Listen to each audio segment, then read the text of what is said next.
Don TV நேயர்களுக்கு வணக்கம். மனிதனின் மறுபக்கத்தினூடாக இன்று உங்களை சந்திப்பதில் மகிழ்ச்சி. பொதுவாக பெண்கள் போராட்டத்தில் ஈடுபடுவது என்பது மிகவும் சிரமமான விடயம். அதுவும் பல வருடங்களுக்கு முன்பு, 100 வருடங்களுக்கு முன்பாக பெண்கள் போராட்டத்தில் ஈடுபடுவதும் அவர்களுடைய திறமையை வெளிக்காட்டுவதும் மிகுந்த ஒரு கடினமான விடயமாக இருந்தது. இந்தியாவில் பல சுதந்திர போராட்டத்திற்காக போராடிய பெண்மணிகளை நாங்கள் பார்த்திருக்கிறோம்.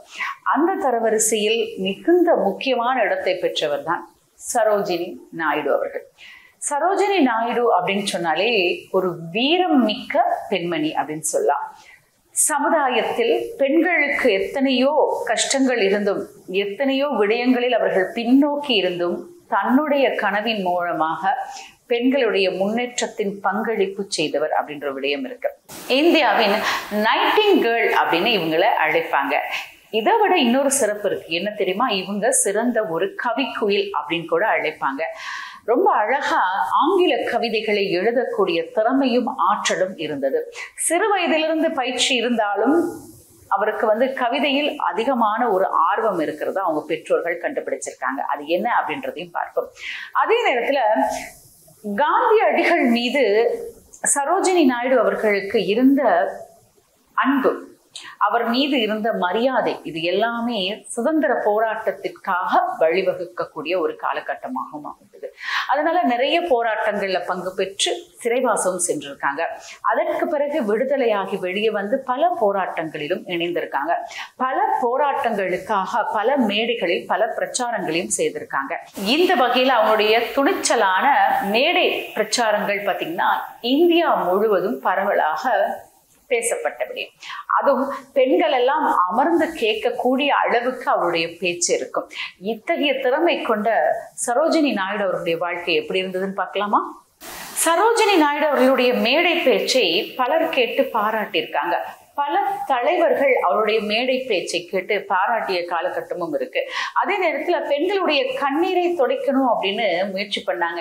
இந்தியாவில் நிறைய இடங்களில் மாத்திரமல்ல, பொதுவாக பரவலாக பெண் அடிமை இருந்த காலகட்டம் இருக்கத்தான் செய்கிறது. இதிலிருந்து பெண்களை வெளியே கொண்டு வரணும், சமுதாயத்தில் அவர்களுக்குள்ள பங்கையும் அவர்களுக்குள்ள விழிப்பு நிச்சயம் எப்படியெல்லாம் இருக்கணும் அப்படின்னு நிறைய போராட்டங்களையும் நடத்தியிருக்காங்க. சரோஜினி நாயுடு அவர்களுடைய பங்களிப்பு பெண்களுடைய முன்னேற்றத்திற்கு முக்கியமான வழிவகுத்தது அப்படின்னு ஒரு விடயம் இருக்கிறது. பெண் குலத்தினுடைய மாணிக்கம் அப்படின்னு கூட அவங்கள சொல்லுவாங்க. கவி குயில் அப்படின்னு கூட அவங்கள அழைப்பாங்க. இதற்கான ஒரு விடயம் இருக்கிறது.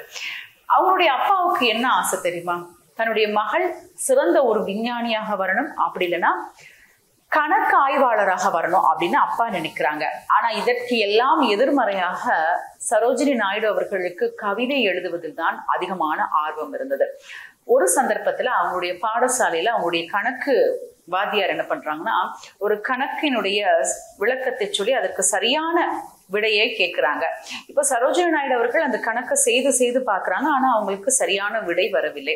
அப்ப ரொம்ப நேரம் யோசிச்சுட்டு இருந்துட்டு அவங்க என்ன பண்றாங்கன்னா, அந்த நோட்டு புத்தகத்துல ஒரு கவிதை எழுதுறாங்க.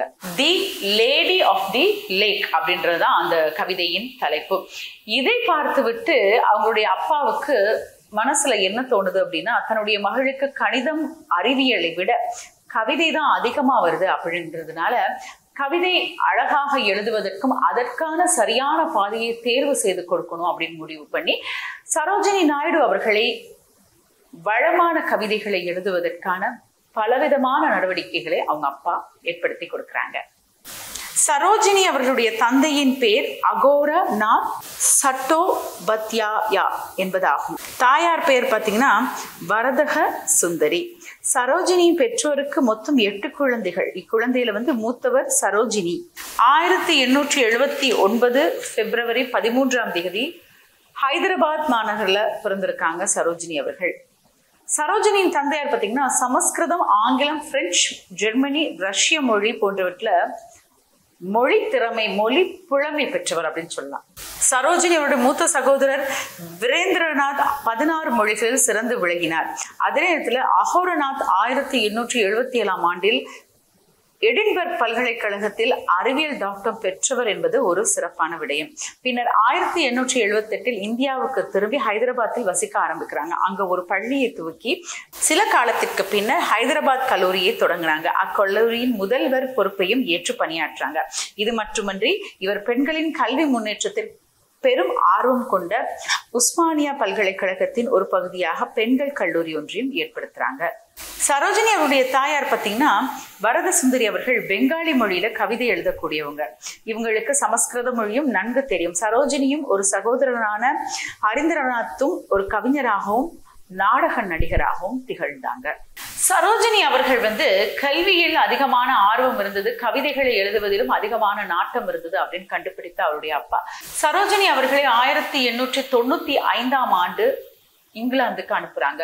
அங்க போய் கேம்பிரிட்ஜ் பல்கலைக்கழகத்தில் இணைந்து பட்டம் பெறணும் அப்படின்னு படிக்க ஆரம்பிக்கிறாங்க. இவங்களுக்கு அந்த சூழ்நிலையில நல்ல ஆசிரியர்கள் அமைந்ததுனால இன்னும் அழகாக கற்றுக்கொள்ளக்கூடிய ஒரு திறமை இவங்களுக்கு கிடைக்குது. ஆனால் என்ன நடக்குது அப்படின்னா, தட்ப வெப்பநிலை அப்படின்ற ஒரு சூழ்நிலை அவங்களுக்கு பல பிரச்சனைகளை உடல் ரீதியாக ஏற்படுத்துகிறது. அப்ப தொடர்ச்சியா இங்கிலாந்து நாட்டுல இருந்து பட்டம் பெறுவதற்கு சிரமம் ஏற்படுறதுனால பட்டம் பெற முடியாத சூழ்நிலையில இந்தியாவுக்கு திரும்பி வராங்க. அவங்களுக்கு ஆங்கிலம் பேசுவதுல அவ்வளவு ஆர்வம் இருக்கவில்லை. ஆனா அப்பாவுக்கு ஆங்கிலம் பேசணும், முழுமையா அதனுடைய ஆற்றலை தன் மகள் பெற்றுக்கொள்ளணும் அப்படின்ற ஒரு முயற்சியில அப்பா ஈடுபடுறாங்க. ரொம்ப அழகா உருது மொழி பேசக்கூடியவங்க சரோஜினி நாயுடு அவர்கள். அப்ப ஆங்கிலம் என்ற அந்த விடயத்தினுடைய ஆழமான நோக்கத்தை தன்னுடைய அப்பாவுக்காக முழுமையா கற்றுக்கொள்ள ஆரம்பிக்கிறாங்க. சரோஜினி நாயுடு அவர்களுடைய வீட்டுல பாத்தீங்கன்னா, வீட்டுல இருக்க எல்லாருமே வங்க மொழி பேசுவாங்களாம். அதே நேரத்துல சரோஜினி அவர்கள் பள்ளியில ஆங்கிலம் பேசுவாங்க. தன்னுடைய பணியாற்றலிடம் பாத்தீங்கன்னா ரொம்ப அழகா தெலுங்கு பேசுவாங்க. அதே நேரத்துல பல முக்கியஸ்தவர்களை சந்தித்தால் ஹிந்துஸ்தானி பேசுவாங்க.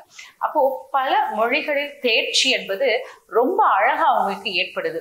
மொழி பேச பேசதான் அதனுடைய பலம் அழகாக இருக்கும் அப்படின்ற ஒரு விடயத்தை ரொம்ப அருமையா வெளிப்படுத்துறாங்க. சரோஜினி நாயுடு அவர்கள் இங்கிலாந்துல படிச்சுட்டு இருக்கும் பொழுது கோவிந்தராஜலு நாயுடு அவர்களை காதலிக்கிறாங்க. ஆனால் அவர் ஏற்கனவே திருமணமாகி மனைவியை இழந்தவர்.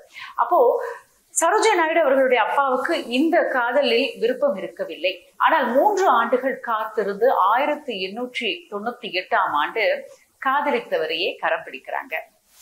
சரோஜினியின் படிப்பின் மீது தந்தைக்கு மிகுந்த அக்கறை இருந்ததுனால ஹைதராபாத்தில் அக்காலத்துல சரியான பள்ளி இல்லாததுனால சரோஜினியை சென்னைக்கு அனுப்புறாங்க. சரோஜினி அவர்கள் 1891 சென்னை பல்கலைக்கழகத்தில் பள்ளி இறுதித் தேர்வில் முதல் வகுப்பில் முதல் மாணவியாக சிறப்பா தேர்ச்சி பெறாங்க. பெண்கள் கல்வி கற்க அனுமதி மறுக்கப்பட்ட காலம் அது. ஆகினால் சரோஜினியின் இந்த சாதனை பெரிதும் ஆச்சரியமாக பார்க்கப்படுகிறது. இதன் பின்னர் பாத்தீங்கன்னா சரோஜினி அவர்கள் ஹைதராபாத்திலிருந்து திரும்பி சென்று அங்கு 1892 முதல் 1896 ஆண்டு வரை பெற்றோருடன் மகிழ்ச்சியாக இருக்காங்க. இந்த காலத்தில் ஏராளமான ஆங்கில கவிதைகளை எழுதிட்டே இருக்காங்க. சரோஜினி நாயுடு அவர்கள் காதல் திருமணம் செய்யணும் அப்படின்னு நினைக்கும் பொழுது அப்பா கிட்ட இருந்து எதிர்ப்பு கிளம்புது. அந்த எதிர்ப்பை சமாளிக்கிறதுக்கு 3 ஆண்டுகள் காத்திருக்கிறாங்க. அப்பாவினுடைய சம்மதத்திற்கு பிறகு தன்னுடைய காதல் கணவனான கோவிந்தராஜலு நாயுடு அவர்களை திருமணம் செய்துக்கிறாங்க. திருமணம் செய்த பிறகு ரொம்ப மகிழ்ச்சியான ஒரு வாழ்க்கை அவங்களுக்கு அமையுது. ஆனா இதுல என்னன்னா, அந்த காலகட்டத்துல கலப்பு திருமணம் என்பது அனுமதிக்கப்படவில்லை. இந்த கலப்பு திருமணம் இந்தியா முழுவதும் பரபரப்பாக பேசப்பட்ட ஒரு விடயமாக இருக்கிறது. புரட்சி அப்படின்னு கூட சொல்லலாம். இந்த அளவுக்கு ஒரு தைரியமான ஒரு கருத்தை முன்வைத்து தன்னுடைய திருமணத்துல சந்தோஷமா வாழ ஆரம்பிக்கிறாங்க. இந்த சந்தர்ப்பத்துல அவங்களுக்கு முதலாவது ஒரு மகன் பிறக்கிறாங்க. அவங்கள தொடர்ந்து அவங்களுக்கு 3 குழந்தைகள். அந்த காலகட்டத்தில் கூட பாத்தீங்கன்னா பெண்களுக்கான பல கஷ்டங்கள் நிலவும் அந்த காலகட்டத்தில் அவர்களுக்கான குரலையும் கொடுத்துட்டே இருக்காங்க. சரோஜினி நாயுடு அவர்கள் கவிதை எழுதி கொண்டிருந்த காலகட்டத்தில் அவங்களுக்குள் தேசபக்தி என்ற உணர்வை ஏற்படுத்தியது யார் அப்படின்னா கோபாலகிருஷ்ணன் அவர்கள். 1902 கவிதைகள் எழுதி கொண்டிருந்த சரோஜினி நாயுடு அவர்களை சுதந்திர போராட்டத்தின் பக்கம் திருப்பியவரும் அந்த கோபாலகிருஷ்ணன் அவர்கள். சரோஜினி வெஷ்யா மொழியில் மஜர் முனீர் என்னும் நாடகத்தை எழுதினார். இந்த நாடகத்தின் ஒரு பிரதியை ஹைதராபாத் நவாபிற்கு அவருடைய சரோஜினியின் தந்தை அனுப்பி வைக்கிறாங்க. இந்த நாடகத்தை பார்த்த நவாப் படித்த பிறகு நாடகம் அவரை வெகுவாக கவர்ந்ததுனால ஹைதராபாத் நவாப் சரோஜினியை பெரிதும் பாராட்டி இதன் மூலம் இவருக்கு இங்கிலாந்து நாட்டுக்கு சென்று பட்டம் பெறுவதற்கான வாய்ப்பு கொடுக்கப்பட்டது. 1895ஆம் ஆண்டு இங்கிலாந்துக்கு போறாங்க. சரோஜினியின் முதல் கவிதை தொகுப்பு பாத்தீங்கன்னா தங்க தலைவாயில், த கோல்டன் ட்ரெஷர் ஹோல். இக்கவிதை தொகுப்பு 1905ஆம் ஆண்டுல வில்லியம் ஜன்மீன் என்பவரால் பதிப்பிக்கப்படுகிறது. இத்தொகுப்பு பாத்தீங்கன்னா இங்கிலாந்தில் ஒரு பெரும் புரட்சியை ஏற்படுத்தியது அப்படின்னு சொல்லியிருக்காங்க. இந்த கவிதை தொகுப்பு 1906, 9, 14, 16 போன்ற ஆண்டுகளில் மீண்டும் மீண்டும் பதிப்பிக்கப்பட்டது. இக்காலத்தில் ஒரு மாபெரும் சாதனையாகவும் சரோஜினி நாயுடு அவர்களுடைய இரண்டாவது தொகுதி 1912ஆம் ஆண்டில் வில்லியம் ஹன்மீன் பதிப்பித்தார் என்பது குறிப்பிடத்தக்கது. சரோஜினி நாயுடு அவர்கள் மேடை பேச்சுல ரொம்ப அழகா பேசக்கூடியவங்க அப்படின்னு சொல்லியிருந்தாலும் 1906ஆம் ஆண்டு பாத்தீங்கன்னா டெல்லியில ஒரு மேடை பேச்சு, பெண் கல்வி அப்படின்ற ஒரு தலைப்புல அவங்க பேச ஆரம்பிக்கிறாங்க. கோபாலகிருஷ்ணன் அவர்கள் இதை கேட்டு அவர்கள் மிகுந்த தேசபக்தி உள்ளவங்க. அப்போ அவங்களுடைய மனதுல இவ்வளவு அருமையா பேசுறாங்களே, எல்லா பெண்களுக்கும் எல்லா தரப்பினர்களுக்கும் புரியக்கூடிய மாதிரி இருக்கே அப்படின்னு சொல்லி சரோஜினி நாயுடு அவர்களை பாராட்டுறாங்க. பாராட்டுறது மாத்திரம் இல்ல, இன்னும் நிறைய கவிதைகளை, பெண்களுக்கான கவிதைகளை, கிராமப்புறங்களில் இருக்கும் பெண்களுக்கான கவிதைகளை எழுதி தேசத்தின் மீது பக்தியும் எழுச்சியையும் ஏற்படுத்தும் கவிதைகளையும் எழுத சொல்றாங்க. இந்த சந்தர்ப்பத்துல 1915ஆம் ஆண்டு கோபாலகிருஷ்ணன் அவர்கள் மறைந்துடுறாங்க. ஆனால் 1914ஆம் ஆண்டு என்ன நடக்குது அப்படின்னா, லண்டன்ல இருக்கும் பொழுதே மகாத்மா காந்தி அவர்களை சந்திக்கக்கூடிய ஒரு சந்தர்ப்பம் சரோஜினி நாயுடு அவர்களுக்கு கிடைக்கின்றது. 1919ஆம் ஆண்டு காந்தி அவர்கள் சத்தியாகிரக கொள்கை அப்படின்ற ஒன்ன அமல்படுத்துறாங்க. இதற்காக 12 பேர் அழைக்கப்படுறாங்க. அதுல சரோஜினி நாயுடு அவர்களும் ஒருவர். இந்த சத்தியாகிரக கொள்கைக்கு எல்லாரும் கையொப்பமிடும்போது இவங்களும் கையொப்பமிடுறாங்க. அப்போ இது சம்பந்தமான பிரச்சாரங்கள்ல நாடு தழுவிய ரீதியில எல்லா மேடைகளிலும் பேச ஆரம்பிக்கிறாங்க. சரோஜினி நாயுடு அவர்கள் தி புரோக்கன் விங்ஸ் என்ற ஒரு கவிதை தொகுப்பையும் வெளியிட்டிருக்காங்க. இந்த கவிதை தொகுப்பு பல அறிஞர்களால் பாராட்டு பெற்றது அப்படின்னு சொல்லியிருக்காங்க. நோபல் பரிசு பெற்ற புகழ்பெற்ற கவிஞரான ரவீந்திரநாத் தாகூர், சுதந்திர இந்தியாவின் முதல் பிரதமரான ஜவஹர்லால் நேரு அவர்களாலும் பாராட்டுகளை பெற்றிருக்காங்க. 1918ஆம் ஆண்டு ஃபீஸ்ட் ஆஃப் யூத் என்ற கவிதை தொகுப்பு வெளியிட்டிருக்காங்க. அதற்கு பிறகு பாத்தீங்கன்னா தி மேஜிக் ட்ரீ அப்படின்ற ஒரு கவிதை தொகுப்பு வெளியிட்டிருக்காங்க. அதுக்கப்புறம் தி விசார்ட் மாஸ்க் என்ற ஒரு கவிதை தொகுப்பையும் வெளியிட்டிருக்காங்க. அதை தொடர்ந்து ட்ரெஷரி ஆஃப் போயம்ஸ் என்ற தலைப்புல ஒரு தொகுப்பையும் வெளியிட்டிருக்காங்க. இது எல்லாமே உலகளாவிய ரீதியில் இன்றளவும் பேசப்பட்ட ஒரு கவிதை தொகுப்பு அப்படின்னு சொல்லலாம். சரோஜினி நாயுடு அவர்கள் 1916ஆம் ஆண்டு நேரு அவர்களை லக்னோவில் காங்கிரஸ் மகாநாட்டுல சந்திக்கிறாங்க. அதற்கு பிறகு 1917ஆம் ஆண்டு இந்திரா காந்தி அவர்கள் பிறந்ததுக்கு சரோஜினி நாயுடு அவர்கள் என்ன தெரிவிச்சாங்க அப்படின்னா, இந்தியாவின் ஒரு சிறந்த ஆத்மாவாக உங்கள் மகள் இருப்பாங்க அப்படின்ற ஒரு விடயத்தை தெரிவிக்கிறாங்க.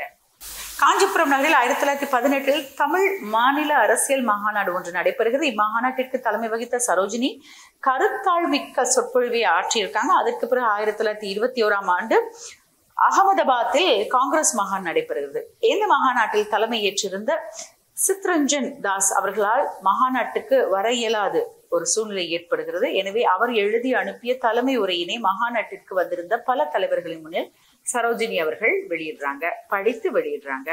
மகாத்மா காந்தி அவர்கள் தென்னாப்பிரிக்காவில் இருந்த காலகட்டத்தில் இந்தியர்களுக்கு நடந்த பல பிரச்சனைகளை எதிர்நோக்கி அந்த பிரச்சனைகளிலிருந்து அவர்களை போராடி மீட்பதற்காக பல போராட்டங்களை நடத்தி வெற்றியும் கண்டிருக்காங்க. அதற்கு பிறகு இந்தியர்களுக்கான பிரச்சனை அங்கே இல்லை என்பதை நன்றாக தெரிந்த பிறகு இந்தியாவுக்கு வந்துடுறாங்க. ஆனால் காந்தி அவர்கள் இந்தியாவுக்கு வந்த பிறகு மீண்டும் தென்னாப்பிரிக்காவில் இந்தியர்களுக்கு எதிரான பிரச்சனைகள் பல ஏற்படுகிறது.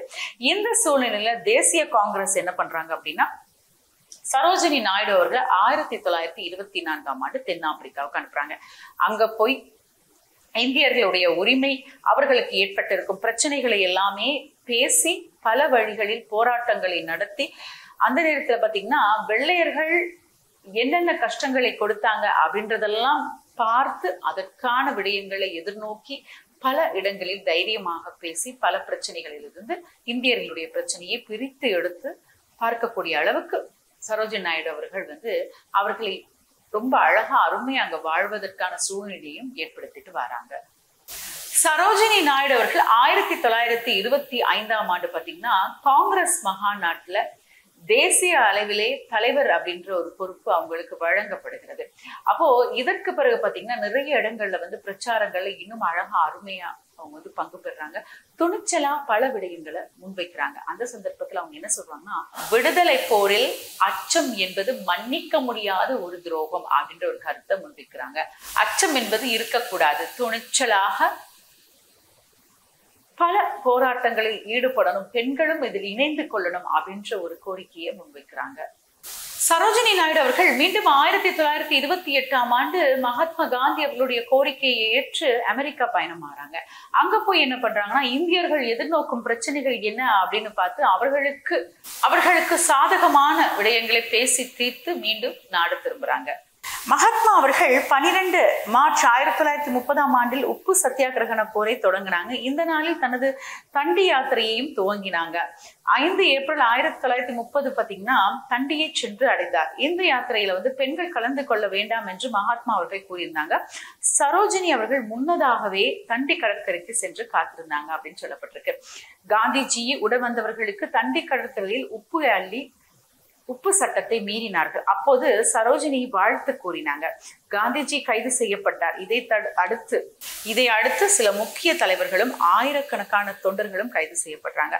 இந்த போராட்டத்தில் சரோஜினி தர்சனாவிற்கு சென்று தலைமை ஏற்றார். பின்னர் கைதும் செய்யப்பட்டார்.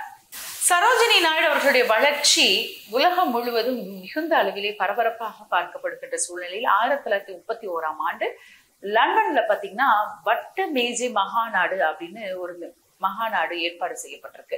இதுல பெண்கள் சார்பில் பிரதிநிதியாக சரோஜினி நாயுடு அவர்கள் தான் பங்கு பெற்றாங்க. அப்போ மகாத்மா காந்தி அவர்களுடன் இணைந்து இந்த மகாநாட்டில் கலந்து கொள்வதற்கு அந்த காலகட்டத்தில் அவர்கள் பயணித்தது மிகுந்த அளவு முக்கியமான ஒரு விடயமாக பார்க்கப்படுகின்றது. சரோஜினி நாயுடு அவர்கள் துணிச்சலாக பல விடயங்களில் ஈடுபட்டிருக்காங்க. 1942ஆம் ஆண்டு பாத்தீங்கன்னா வெள்ளையனே வெளியேறு அப்படின்னு ஒரு மிகுந்த அளவான ஒரு போராட்டம், நிறைய பேர் கலந்துக்கிட்டாங்க இந்த போராட்டத்துல. இந்த போராட்டத்தில் சரோஜினி நாயுடு அவர்களும் கலந்து கொண்டாங்க. காந்தி அவர்கள் அவங்க கலந்து கொண்டாங்க. அந்த சந்தர்ப்பத்தில் காந்தி அவர்கள் அவங்களுடைய துணைவியார் நிறைய பேர் கைது செய்யப்படுகிறாங்க. அப்போ இந்த சந்தர்ப்பத்தில் சரோஜினி அவர்களும் கைது செய்யப்பட்டு கிட்டத்தட்ட 21 மாதங்கள் சிறையில் இருக்க வேண்டிய ஒரு சூழ்நிலை ஏற்படுகிறது. மகாத்மா காந்தி அவர்களுடன் இணைந்து சுதந்திர போராட்டத்தில் பல போராட்டங்களை நடத்தி கொண்டிருந்த சரோஜினி நாயுடு அவர்களுக்கு மகாத்மா காந்தி அவர்கள் சுடப்பட்டு கொல்லப்பட்ட அந்த காலகட்டத்தில் மிகுந்த ஒரு அதிர்ச்சி அவர்கள் அடைந்திருக்காங்க. வேதனையும் அதிகமாக இருந்திருக்கிறது. தன்னுடைய வழிகாட்டி காந்தி அவர்கள் அவங்களுடைய வழிகாட்டலினூடாக நிறைய விடயங்களை முன்னின்று தைரியமா செஞ்சவங்க சரோஜினி நாயுடு அவர்கள் இறந்த செய்தியை கேட்டு மிகுந்த ஒரு வேதனையிலே அவருடைய இறுதி சடங்கிலே முழுமையான பங்களிப்பை செலுத்திவிட்டு அலகாபாத்தில் திரிவேணி சங்கமத்தில் அவருடைய அஸ்தியையும் கரைப்பதற்காக பல நடவடிக்கைகளில் ஈடுபட்டிருக்காங்க. காந்தி அவர்களுடைய இழப்பு என்பது சரோஜினி நாயுடு அவர்களுடைய வாழ்க்கையில் மிகுந்த ஒரு மன வேதனையை கொடுத்தது மாத்திரமல்ல, அடுத்த கட்ட நகர்வு என்ன என்பதே ஒரு கேள்விக்குறியாக மாற்றி அமைந்தது. இந்தியாவின் சுதந்திர போராட்டத்தில் பங்கு பெற்றது மாத்திரமல்ல, பெண் விடுதலைக்காகவும் நிறைய இடங்கள்ல பேசியிருக்காங்க. இதை தொடர்ந்து பாத்தீங்கன்னா சுதந்திர இந்தியாவில உத்தரப்பிரதேசத்துல கவர்னர் அப்படின்ற ஒரு பதவி அவங்களுக்கு வழங்கப்படுகிறது. அதனால சுதந்திர இந்தியாவின் முதல் பெண் கவர்னர் என்ற பெருமையும் பாத்தீங்கன்னா சரோஜினி நாயுடு அவர்களை சேரும். அவருடைய பங்களிப்பு வீரமான பெண்கள் அப்படின்றத விட பெண்கள் பின்தங்கிய நிலையில் இருந்த பல பெண்களை முன்னிறுத்தி பார்த்தது, அவர்களுடைய பல பிரச்சனைகளை எப்படி சமுதாயத்தில் வெளிக்கொண்டு வருவது, அவர்களுக்கும் தைரியமான எத்தனை விடயங்களை சொல்லிக் கொடுப்பது அப்படின்லாம் நிறைய விடயங்களை ஏற்படுத்தினாங்க. அது மாத்திரமல்ல, பெண் கல்வி என்பது மிகுந்த முக்கியமான ஒரு தூர நோக்க பார்வையாக பார்க்கப்பட்டது. அப்பொழுதுதான் ஒரு சமுதாயம் என்பது நல்லபடியாக வளர்ச்சி அடையும் அப்படின்றதுனால பெண்களுக்கு கல்வி அவசியம் அப்படின்றதையும் முன்னிறுத்தினாங்க. சரோஜினி நாயுடு அவர்களுடைய சேவையை கருத்தில் கொண்டு அவருக்கு அலகாபாத் பல்கலைக்கழகம் கௌரவ டாக்டர் பட்டம் அளித்து சிறப்பித்தது அப்படின்ற விடயம் இருக்கிறது. இந்திய சுதந்திரம் பெற்றதும் டெல்லி செங்கோட்டையில் ஆங்கிலேய நாட்டு கொடி அகற்றப்பட்டது. சுதந்திர இந்தியாவின் தேசிய கொடியை அமைக்க ஒரு குழு உருவாக்கப்பட்டது. இக்குழுவில் சரோஜினி நாயுடு இடம்பெற்றிருந்தாங்க. இந்திய தேசிய கொடியின் வெளியீட்டு விழாவில் சரோஜினி அவர்களுடைய உரை மிகுந்த ஒரு முக்கியமான பங்காக பார்க்கப்படுகின்றது. சரோஜினி நாயுடு அவர்கள் தன்னுடைய வாழ்நாள்ல கவிதை துறைக்கு பல பாராட்டுகளை பெற்றவர் மாத்திரமல்ல, சுதந்திர போராட்டத்திற்காகவும் பல முக்கியமான பங்களிப்பை செய்திருக்காங்க அப்படின்ற விடயத்தை பார்க்கக்கூடியதாக இருக்கிறது. 1947 நடைபெற்ற ஆசிய உறவுகள் மகாநாட்டில் நாயுடு அவர்கள் பங்கு பெற்றினாங்க. இதுவும் ஒரு சிறப்பான விடயமாக பார்க்கப்படுகின்றது. சரோஜினி நாயுடு அவர்கள் ஒரு எதிர்ப்பு ஏற்பட்டால் நாம் வெளிப்படுத்த வேண்டிய ஒரே ஒரு சுயமரியாதை, இது இன்று நிறைவடையும், ஏனெனில் என்னுடைய உரிமையை நியாயம் என்று கூறுகிறார். நாயுடு அவர்கள், நீங்கள் வலிமையானவராக இருப்பின் வலிமை குறைந்த ஆண் அல்லது பெண்ணிற்கு பணி மற்றும் விளையாட்டு ஆகிய இரண்டிலும் உதவி புரிய வேண்டும் என்றும் கூறியிருக்கிறார். இதெல்லாம் அவங்க முன்னிறுத்திய பல விடயங்களாக பார்க்கப்படுகின்றது. சரோஜினி நாயுடு அவர்கள் மகாத்மா காந்தி அவர்களுடைய இறப்புக்கு பிறகு மனதளவிலே பாதிக்கப்பட்டிருந்தாலும் நிறைய விடயங்களை முன்னின்று செய்ய ஆரம்பிக்கிறாங்க. இந்த காலகட்டத்தில் அதிகமான இரத்த அழுத்தம் அவங்களுக்கு ஏற்படுகிறது. இது நீண்ட காலமாக இருந்தாலுமே அதை பற்றி பொருட்படுத்தாமல் நிறைய நடவடிக்கைகளை முன்னின்று செயல்பட்டிருக்காங்க. அப்ப இதயம் பலவீனம் அடைந்ததுனால 1949 சரோஜினி நாயுடு அவர்கள் காலமானார்கள் என்ற செய்தி மக்களிடையே போய் சேர்கிறது. சரோஜினி நாயுடு அவர்களுடைய வாழ்க்கையில் பல விடயங்களை நாமும் அறிந்து கொண்டோம் என்ற திருப்தியில் மீண்டும் மற்றொரு நிகழ்ச்சியுடன் அனைவரையும் சந்திக்கும் வரை விடைபெற்றுக் கொள்ளும் நான் கவிதா ராம்குமார். நன்றி, வணக்கம்.